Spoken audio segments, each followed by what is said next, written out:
Assalamualaikum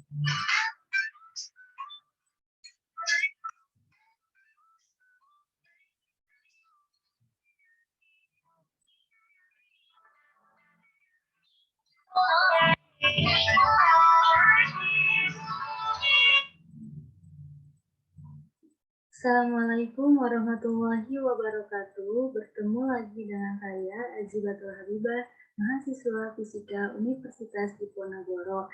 Pada video ketiga kali ini, saya akan melanjutkan video sebelumnya, masih berkaitan dengan penugasan UTS Praktikum Fisika Radiologi Diagnostik dan Radioterapi. Nah, materi ketiga kali ini saya akan membahas mengenai dental. Uji kesesuaian pesawat Sinar X dengan metode uji pesawat gigi. Berikut penjelasannya. Yang pertama, terdapat pesawat gigi intraoral. Pesawat gigi intraoral adalah pesawat Sinar X yang digunakan untuk pemeriksaan radiografi terhadap kondisi gigi tertentu dengan posisi kaset film berada dalam mulut. Beberapa pemeriksaan yang dilakukan pada gigi diantaranya adalah yang pertama, perkusi dilakukan dengan cara memberi pukulan cepat tetapi tidak keras dengan menggunakan ujung jari. Kemudian, intensitas pukulan ditingkatkan. Yang kedua, sondasi merupakan pemeriksaan menggunakan sound dengan cara menggerakkan sound pada area akuluasi atau mengecek apakah ada sesuatu kavitas atau tidak.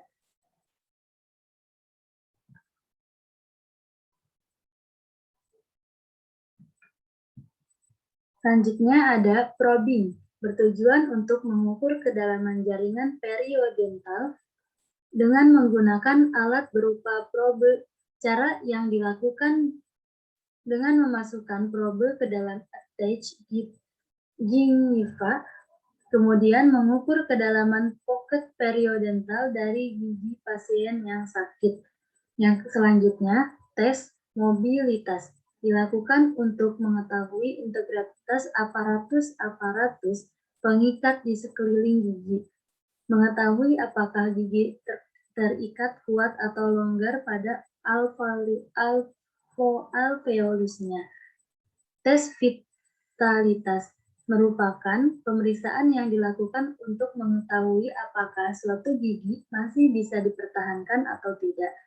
Tes vitalitas terdiri dari 4 pemeriksaan. Yang pertama ada tes termal, yang kedua ada tes kavitas, yang ketiga ada tes jarum Miller, dan ada tes elektris.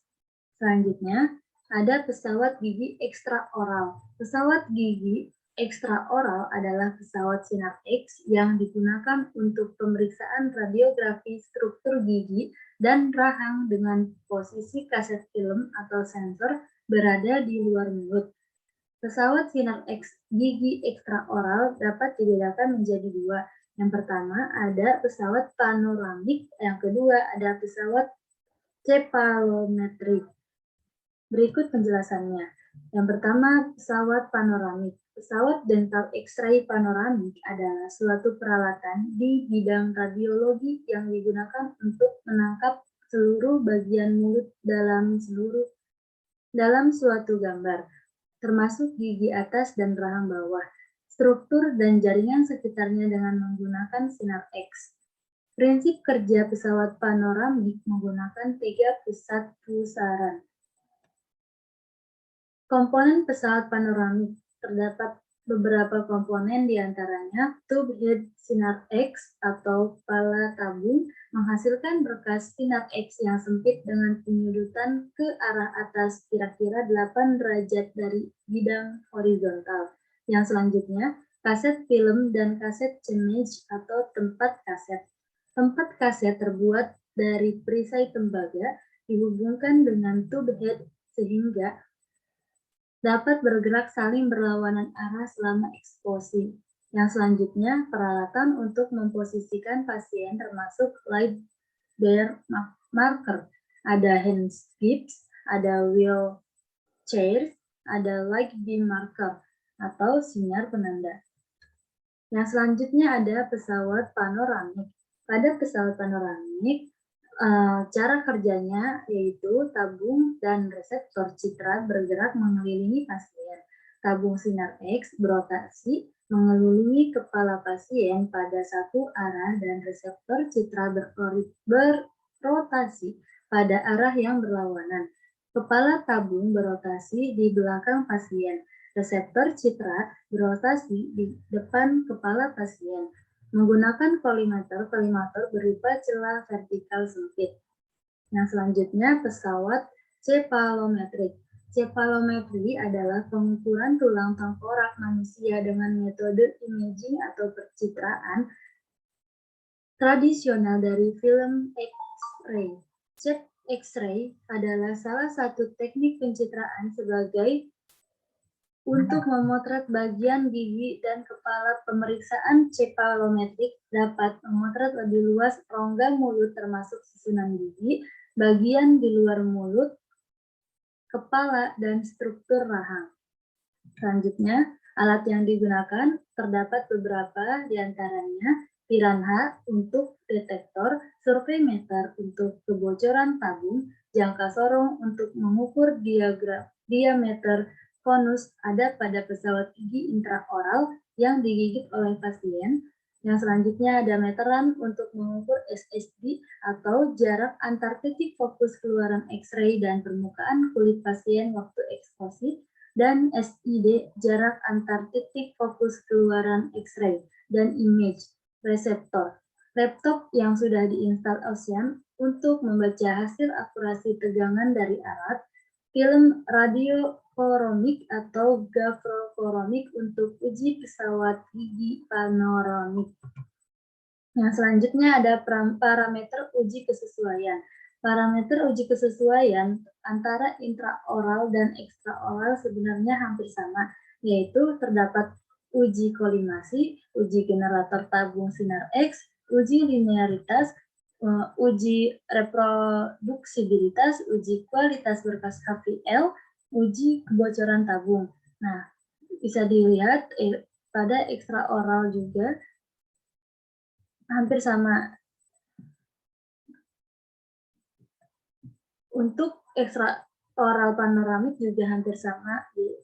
Jadi, untuk menjelaskannya, saya cukup menjelaskan satu ya. Pada parameter uji kesesuaian ekstraoral panoramik dan yang lainnya, terdapat uji kolimasi. Uji kolimasi dimaksudkan untuk mengetahui kesesuaian dimensi berkas sinar X dengan reseptor citra. Metodenya mengukur dimensi penanda berkas sinar X pada perkiraan reseptor citra. Ukur dimensi berkas sinar X depan slot, lakukan eksposi dan ukur dimensi berkas sinar X pada reseptor citra. Yang selanjutnya ada uji generator tabung sinar X. Uji ini dimaksudkan untuk mengetahui akurasi tegangan dan akurasi waktu untuk memastikan kesesuaian antara tegangan dan waktu setting pada panel kontrol dengan tegangan dan waktu yang terbaca pada alat ukur. Metodenya, letakkan detektor pada pusat berkas sinar X. Tabung dalam horizontal, lakukan eksposi dengan 5 kali variasi nilai KVP. Yang selanjutnya linearitas, keluaran. Uji ini dilakukan untuk menguji kenaikan nilai keluaran radiasi pada variasi MA atau MAS. Metode pengaturan 60 per 80 kVp, 10 MAS 0,1 sampai dengan 0,2 sekon, variasi waktu kemudian hitung koefisien linearitasnya. Yang selanjutnya ada reproduksibilitas. Reproduksibilitas atau uji ini dimaksudkan untuk menguji konsistensi keluaran radiasi, tegangan, dan waktu dalam pengaturan generator yang tetap. Metodenya pengaturan posisi seperti uji akurasi, data 5 kali eksposi dan hitung SD serta rata-rata. Yang selanjutnya ada kualitas berkas atau HVL. Ya, Uji ini dimaksudkan untuk menilai kualitas berkas sinar X dan kecukupan filtrasi untuk mereduksi radiasi sinar X energi rendah. Metodenya langsung diukur dengan non-invasif. Uji kebocoran tabung untuk mengetahui posisi dan nilai kebocoran wadah tabung pesawat uji. Metodenya, pengujian dilakukan untuk kolimator primer. Sekian penjelasan yang saya sampaikan. Semoga apa yang telah saya jabarkan pada materi kali ini dapat bermanfaat bagi para penonton. Cukup sekian. Wassalamualaikum warahmatullahi wabarakatuh.